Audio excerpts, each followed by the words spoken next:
So in order to explain this, I want to show you, this is the bigger picture of one of the OSIG illustrations on what is the business case for integrated GRC.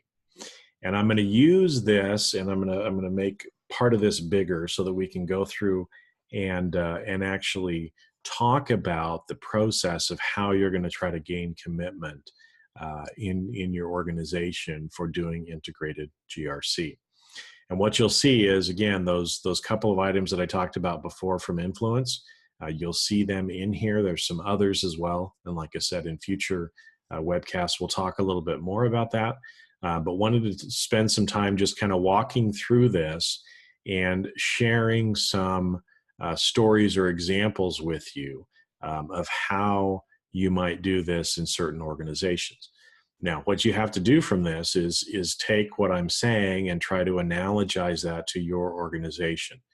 You have to think about some of the people that you need to influence or gain commitment from, and you need to walk through a similar process of trying to find out what's important to them and be able to make or build that emotional case. So let's get into it. Let me go through and kind of talk through these 6 different steps. And like I said, I'll share some examples and stories with you along the way. So first off, when you're making the case for change, you have to clearly understand your stakeholders and the things that matter most to them. So one of the reasons why we talked about the roles is those are your stakeholders. If you're trying to move forward with integrating GRC in your organization, you're going to need to figure out who those stakeholders are. And so those are, again, some of those roles that we talked about. So think about what matters most to them. And so here's some examples: revenue, customer attraction or retention, profitability or lowering costs, maybe your asset utilization or return on assets, protecting or securing those assets, your workforce performance, or your reputation or brand protection. So let me give you an example of that.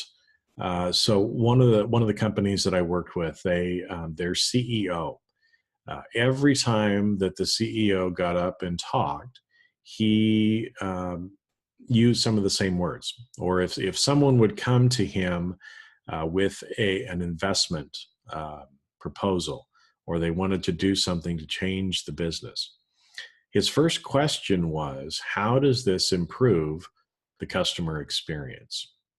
And he would use that all the time. Every time somebody was talking about him, he was concerned about how will this improve the customer experience.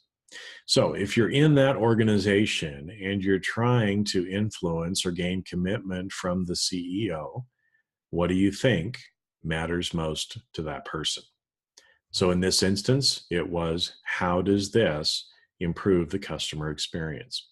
So if you want to be successful at influencing or gaining commitment from that CEO, you will need to show how what you are doing improves the customer experience.